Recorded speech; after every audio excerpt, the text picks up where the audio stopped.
evening, or, well, afternoon. Welcome to the Fast Music Compo Studio at Assembly 2013. I'm the host, Sir Garbage Truck. I have absolutely no idea why I would be asked, other than that I listen to music. But I'm not going to be saying anything technical about the quality of the music. That's up to these folks. We have Zog, whose name I can pronounce, and this gentleman, whose name I cannot pronounce. It's Bertosbvid, or something like this. That's almost perfect. Yeah. He did not, he chose that neck specifically so I would look like I can't pronounce anything on television. But he's done us a great favor, and he's taken good notes on each one of the tracks. So I'm going to just turn it over to these guys. We'll go through, since he has the list of the songs, I'll ask him for the names occasionally, but well, let's just start this way. What did you think of the overall compo? It is kind of critical, but I think there should have been a bit more variation in the overall. I don't know what is the reason for that. Is it the rules that you have to have these chords? Is that the way that it was? I honestly, I didn't look. I didn't have time to look. It was. So you had a set of chords. Set of, 4 of them, and there was a couple of which were quite simple, but some of those chords were like really insane. I can't even. It would have been good if we would have prepared this with those 4 chords and actually been able to play them beforehand so we could actually hear. Yeah, I mean, that would have helped me. Yeah. I think the problem with variation comes from, well, there's a 1.5 hour limit to what you can do. So obviously, even if you're a professional, there are limits to what you can do in 1.5 hours. But more than that, I felt that maybe in the future, instead of having set chords, you could have set progressions and cadences, so that you'd still have the limitations that you can't do it beforehand. You have to play with the rules. Right. But you're not locked into the key that they specify you to. And that what kind of, it's 21 songs. They're all in the same key. They all use the same chords. So after a while, it gets a bit tiring. And it's not fair to the pieces of music that come after the halfway point, because at that point you're burned out on the chords. Yes. Yeah, but the problem with this cadences and whatever is that they are kind of a bit too technical, and there might be problems with people understanding all those. At least I would have. Yeah, that's true. It would require an enhanced musicianship, but then again, if you're competing on music, that might not be the most unreasonable request to have. Yeah. Well, it depends. Exactly. It does depend. We're talking about a competition at Assembly. Assembly's in Finland, and here in Finland there's a tremendous amount of musicianship which takes place in school. Kids learn how to perform music. I see kids all the time carrying instruments on the bus and so forth. In the U.S., where I grew up, definitely not the case. So in the U.S., that sort of limitation on a compo would be something that would be a big hindrance. Here, I think it might be a hindrance for some, and maybe there should be some allowance for that. But for others, it might actually be a bigger challenge. It would be something that maybe not to try at Assembly, but one of the other parties first, such as, say, an alt party, or maybe an Evoke. Or maybe spell out clearly what it means, instead of using this. It's not that complicated. Yes. And even if you don't understand the theory of it, you could give examples that this progression, if you start with an A chord, it means this. If you start with a B chord, it means this. So technically, it's not that complicated to put into effect, even if you don't understand the complete theory behind it. Right. All right. We've talked about potential things for the compos in future. This compo...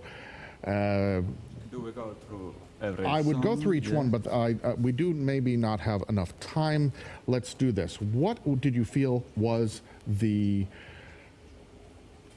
track where which was the most mediocre, not the worst, but the one that was in the middle? It could be one of these that I didn't make any notes of. Right. We have Or 90 seconds, with so make it kind really of fast. okay. So entry number 4, Entry number 4, which was? R, Ruh. and I thought it was kind of okay. Okay, and the Yeah. best one?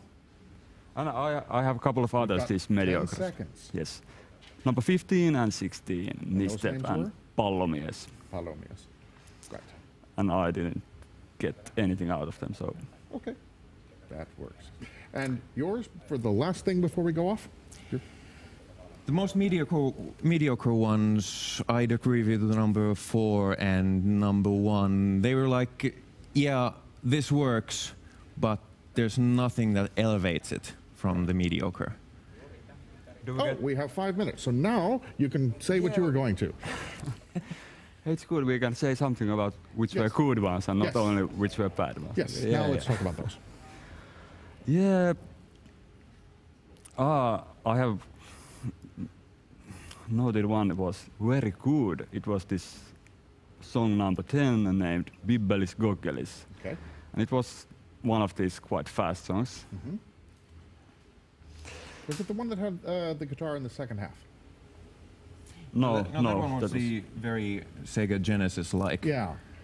yeah. And then all of a sudden it had the guitar in the end. All right, so describe this one to me because I remember the title but not the actual song. This is problematic because what we talked about earlier, Yes. this lack of variation, it was kind of hard to remember which one was which after hearing those songs only once in rapid Well, succession. if I may, number 10 was my favorite as well, because again, we hit the 1.5 hour limit. So a lot of them were sparks of very good ideas, but they weren't the complete idea, which again, in a fast competition, that's okay. But however, number 10 was a complete song. The samples were very good. They balanced each other out very well. The arrangement worked, and that's the most difficult thing, but also it's the thing that you can work the most beforehand. I don't know if it's against the spirit of the rules, but if I were to participate in the competition, I would look at possible genres, possible arrangements, things like that beforehand. And I think this entry did that, because it had a very, very distinctive sound. It had a very distinctive style. You could instantly see that this is a complete piece of music. And well, in assembly it always helps when you play to the audience, because you know the audience Yes. here. And so putting in some dubstep and yeah, I was actually surprised that there's not that much dubstep. Yeah. I've been expecting more for a couple of years. This wasn't dubstep, this was retro game music. Right. But an enhanced version of it. It's not, it clearly had more dynamic than you could do, for example, on a Sega Genesis or a Sega Mega Drive, depending on where you are Yes. from. But it still captured that spirit, that feeling, and I think that's where it succeeded the most. And there's another limit that this compo has. Yes. It was the 90 minutes to do it all, and it is 90 seconds for the song. So there's not much time to have progression within the song. It's 90 seconds for the performance on screen, but it could be longer, the actual song. Yes, but we are not talking about anything that happens after 90 Well, seconds. yeah. And that explains why one of the tracks I thought was building up, and then it started with a new progression, and then just got cut. So that also explains why that happened.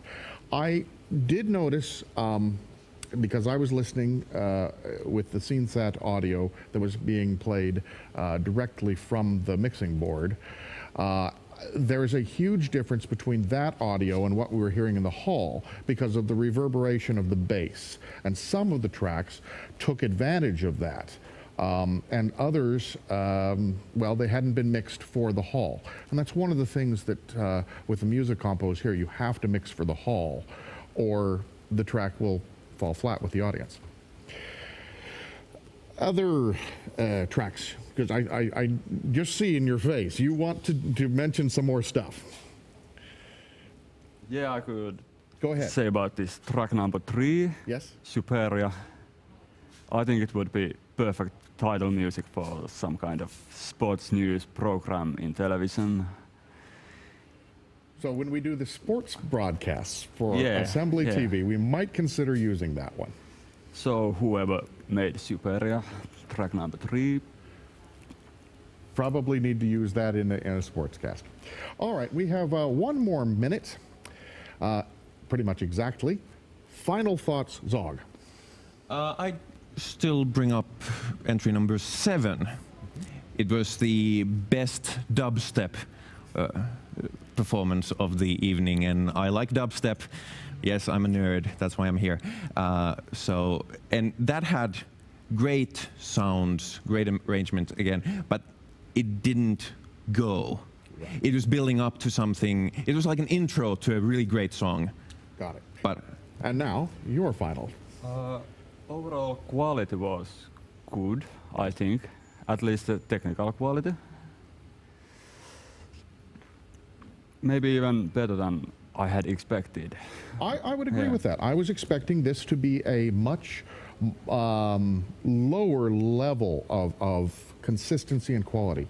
Again, a lot of them were very similar, but maybe that's because of the way the compo. There would be more variation if the jury would have chosen some That's low another quality good point. tracks. Yeah. The jury does determine a lot of this. Well, I believe we need to shut this down. So, folks, this has been the Assembly 2013 Fast Music Compo Studio. I'm Sir Garbage Truck, Zog, and Bertosvid. And stay tuned. I believe next up, if I know this correctly, is Fast Graphics. Right. Thank you, because I wasn't sure. So Fast Graphics coming up next.